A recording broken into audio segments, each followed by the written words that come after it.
এই হাদিসটা প্রথমে আমি পড়ি নাই, প্রথমে আমি শুনেছিলাম পাকিস্তানের বিখ্যাত আলেম, ফেমাস স্কলার, তার নাম হচ্ছে মাওলানা তারিক জামিল। নাম শুনছেন না আপনারা সবাই? উনি বললেন যে এই ভাইটা, তার ভাষা তো উর্দু, উনি ওনার ভাষায় বলছিলেন যে ये कहेगा कि भाई तुम मुझे एक अमल दे सकते हो, तुम्हारे पास एक अमल है? तो वो भाई कहेगा जरूर, क्यों नहीं, मैं तुम्हें एक अमल आज अल्लाह के लिए दे दूंगा। तो वो अमल ले लेगा पहले और साथ ही साथ रब के पास दौड़ के जाएगा, अल्लाह मुझे एक अमल मिल गया है, तू मुझे अभी की अभी जन्नत दे दे। तो अल्लाह कहेगा अरे तेरी माँ ने तुझे एक अमल नहीं दिया, बाप ने नहीं दिया, भाई ने नहीं दिया, औलाद ने नहीं दिया, तुझे एक अमल किसने दिया? तो कहेगा हादा अखी, ये मेरा भाई है जिसने मुझे आज एक अमल अल्लाह के लिए अता कर दिया है। तो अल्लाह पूछेगा अरे तेरा दिमाग तो ठीक है, बाप ने एक अमल नहीं दिया, भाई ने नहीं दिया, माँ ने नहीं दिया, औलाद ने नहीं दिया, किसी ने भी नहीं दिया, तू कौन होता है एक अमल देने वाला? तो वो बंदा कहेगा ऐ अल्लाह, मेरे पास अमल है ही बस एक अमल, मेरे पास है ही एक अमल, अगर ये है तो भी मैं जहन्नम में जाऊंगा, नहीं है फिर भी मैं जहन्नम में जाऊंगा। तो मैंने सोचा कि अगर मेरी एक अमल के जरिए से मेरी और कोई भाई जन्नत में चला जाए तो उसमें मेरी क्या बुरी बात है। तो मैंने एक अमल मेहरबानी करके उसको सदका कर दिया। अल्लाह कहेगा अरे तो मुझसे भी बड़ा मेहरबान बनना चाहता है, अना रहमान अना रहीम, मुझसे बड़ा शफकत वाला, मुझसे बड़ा मेहरबान और कोई नहीं हो सकता। तुझे जो एक अमल मिल गया है, 51 हो गया है, तू जन्नत में चले जा, लेकिन अकेले जन्नत में मत जाना, तू भी जन्नत में जा, और जिसने तुझे एक अमल दे दिया है तू भी जा, उसे भी साथ लेकर दोनों जन्नत में चले जा। আল্লাহ বলবে কি রে তুই একটা আমল কেন দিলি? বলবে আল্লাহ আমার কাছে আছেই মাত্র একটা, ও থাকলেও আমি জাহান্নামী, না থাকলেও জাহান্নামী। তা আমি ভাবলাম যে যদি আমার ভাই আমার একটা আমল নিয়ে জান্নাতে যায়, আমার দোষ কোথায়? আমি আল্লাহ দান করে দিয়েছি, তোমার দিকে তাকায়। আল্লাহ বলবে আরে তুমি কি আমার চাইতে বেশি দয়াময় হতে চাও? তুমি কি আমার চাইতে বেশি মায়াময়? না না, আমি হলাম the most merciful, the most gracious, the most kindful Lord। আমার মতো দয়াময় মায়াময় আর কেউ নয়। তুমি যে একটা আমল পেয়ে গিয়েছো, তুমিও জান্নাতে যাও, তুমি একা যেও না। যে তোমাকে একটা আমল দান করেছে তাকে নিয়ে দুইজন একসঙ্গে জান্নাতে প্রবেশ করো। সুবহানাল্লাহ। 100 আমল লাগবে 51 হলেই আপনি জান্নাতি। এবার একটা প্রশ্ন, সময় যেহেতু শেষ আর সময় নিব না, ওয়াদার জায়গায় থাকবে। কিয়ামতের দিবসে প্রথম হিসাব কি বিষয় হবে? একজনের থেকে আমি আগে পেয়ে গেছি, আবারও বলছি, কিয়ামতের দিন প্রথম হিসাব কি বিষয় হবে? আপনারা সবাই ইসলামের দ্বিতীয় খলিফা ওমর ফারুক রাদিয়াল্লাহু তাআলা নাম শুনছেন না সবাই? শেষ হাদিস বলছি, শেষ হাদিস, শেষ ভালো যাব। ওমর ফারুকের কাছে একজন যুবক আসছে, তার নাম হচ্ছে আবু লুলু আল মাজুসি। এসে বলছে ওমর আমার একটা অভিযোগ আছে। কি অভিযোগ? বলছে আমার যে মালিক আছে, আমি একজন গোলাম, সে প্রত্যেক দিন আমার কাছে 6 দিরহাম জোর জবরদস্তি চার্জ করে। আরে তো তুমি কত চাও? বলছে আমাকে 2 দিরহাম চার্জ করলে আমার জন্য ভালো হয়। তো বলছে আরে ভাই তোমার চাকরি কি, ব্যবসা কি, তুমি কি করো?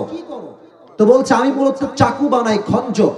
খঞ্জর কাকে বলে? আমার ডান হাত দেখেন, ডানেও চাকু বামেও চাকু, মাকবাদাতু ফি ওয়াসাতি, হ্যান্ডেল হচ্ছে মাঝখানে। বলছে ও আচ্ছা তোমার এই ব্যবসা, তোমার তো 6 দিরহাম নয় 10 দিরহাম চার্জ হওয়ার কথা। এই কথা শুনে কাফের বলছে ও আচ্ছা ওমর, সবাই যেহেতু মুসলমান তাই তুমি সবার বেলায় নরম, আর আমি যেহেতু কাফের তাই তুমি আমার বেলায় হয়েছে গরম, তাই না ওমর? তোমার বিচার আমি একাই করব। ধমক দিয়ে ডান দিক দিয়ে বের হয়ে গেছে। বিশাল লম্বা একটা খঞ্জর বানিয়েছে ওমরকে হত্যা করবার জন্য। আচ্ছা বলেন তো আমার গায়ে এটা আমি কি মুড়ি দিয়েছি? হ্যাঁ উত্তর পাইছি। বলো সবাই এর নাম কি? আচ্ছা সবাই আমার পেটের একটু ডান দিকে দেখেন, সবাই প্রত্যেকটা যতটুকু দেখা যায় প্রত্যেকটা আরব সর্দারের পেটের ডান দিকে একটা খাপ থাকে, হাতিয়ার রাখার জন্য, শত্রু পক্ষকে তারা ঘায়েল করতে পারে, পেটের ডান দিকে। তো আবলুলু আল মাজুসি বিশাল লম্বা একটা খঞ্জর নিয়ে পেটের ডান দিকে রেখেছে। এবার দেখেন আমার চাদর কেমনে সে নিজেকে আত্মগোপন করেছে। চাদরের পেছন দিক থেকে নিয়ে এই পর্যন্ত মেয়েদের নেকাবের মতো দিয়েছে, এমনে দিয়েছে। আমি হাদিসটা প্র্যাকটিক্যালি বলছি। আর এই ডানের এই চাদরটাকে পুরোটা এমনে দিয়ে ঘুরাই দিয়ে পুরো মুখ ঢেকে ফেলেছে। No one can see his face except his eyes. চোখ ছাড়া কিছুই দেখা যায় না, পুরো মুখটাই কভার। ফজর আযান দিয়েছে, ওমরে ফারুক আসছে ইমাম হয়ে। সফু সফু ফাকুম, কাতার সোজা করো, কাঁধে কাঁধ মিলিয়ে দাঁড়াও। আল্লাহু আকবার। سبحانك اللهم وبحمدك وتبارك اسمك وتعالى جدك ولا إله غيرك الحمد لله رب العالمين الرحمن الرحيم مالك يوم الدين। নামাজ শুরু হয়ে গেছে। সূরা ফাতিহা পড়েছেন, কিরাত পড়েছেন, আল্লাহু আকবার। রুকুতে গিয়েছে। যখনই ওমরে ফারুক রুকুতে গিয়েছে, পেছন থেকে আবলুলু আল মাজুসি চাদরটাকে এখন এভাবে ধরা ছিল তো এমনি উড়াই দিয়েছে। আর পেছন থেকে পিঠের ডান দিক থেকে খঞ্জরটা বের করে ওমরের সামনের দিকে আসছে। ওমর যখন সামি আল্লাহু লিমান হামিদা, যখনই ওমর উঠে গেছে, সোজা ওমরের পেট বরাবর এমনি একটা আঘাত দিয়েছে। এই পেট থেকে right to left, left to right, right to left, এমনি একবার, এমনি একবার, এমনি তিনটা চাকুর আঘাতে ওমরের পেট কেটে নাড়ি ভুড়িগুলো সব পেট থেকে বাহিরে গলগল করে বের হয়ে গেছে। আর ওমরে ফারুক নামাজের মাঝে চিৎকার দিয়ে বলছে, কতালানি আল কাফ, আমাকে একটা কুকুর হত্যা করেছে, কে আছে আমাকে বাঁচাও। অজ্ঞান হয়ে পড়ে গেছে। সাহাবা ইকরাম বলছে, ধরো কাফেরকে ধরো। সবাই নামাজের মাঝে ওই কাফেরকে ধরতে গেছে। আর ওই কাফের যাকে সামনে পেয়েছে তাকেই এমনে এমনে এমনে আঘাত করেছে। 7 জন সাহাবী আঘাত পেয়ে জায়গাতেই নামাজের মাঝেই শহীদ হয়ে গেছে, জায়গাতেই মারা গেছে। আর ওমরকে ধরে তারা ডান দিক নিয়ে আসছে।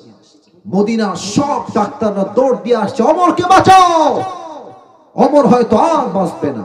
হাদিসের শেষ অংশে আছি, ওমরের দুই পিঠে দুই কাঁধে এমনে হাত দিয়ে হালকা উঠিয়েছে।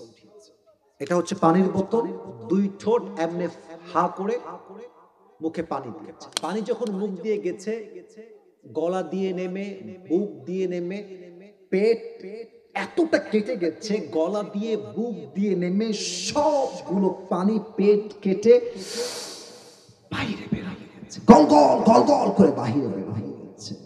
ডাক্তাররা বলছে পানি দিয়ে কাজ হবে না, দুধ নিয়ে আসো। দুধ নিয়ে আসছে, দুই ঠোঁট ফাঁক করে দুধ দিয়েছে।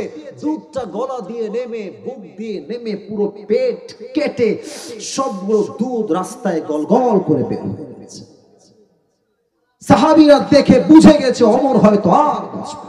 হঠাৎ এক সাহাবী দেখছে ওমরের ফারুকের চোখটা it's a very little bit, খুবই সামান্য হালকা খুলেছে। ওই সাহাবী দূর থেকে আসছে, মালাকা ইয়া ওমর, হে ওমর আপনার কি হয়েছে, কি লাগবে আপনার? ওমর জাস্ট ইঙ্গিত করছে, তোমার ঠোঁট কান, ঠোঁট কান, মানে তোমার কানটা আমার ঠোঁটের কাছে নিয়ে আসো। ঠোঁট দিয়ে কানটা ঠোঁটের কাছে নিয়ে গেছে। আর ভাবছে হয়তোবা ওমর বলবে আমার রাষ্ট্রের সম্পদ দেখে রেখো, বউকে দেখে রেখো, সন্তান লাস্ট ওসিয়ত। না না না, যখনই কানটা বাড়িয়ে দিয়েছে ওমরে ফারুক শেষ কথা, আসল্লান নাস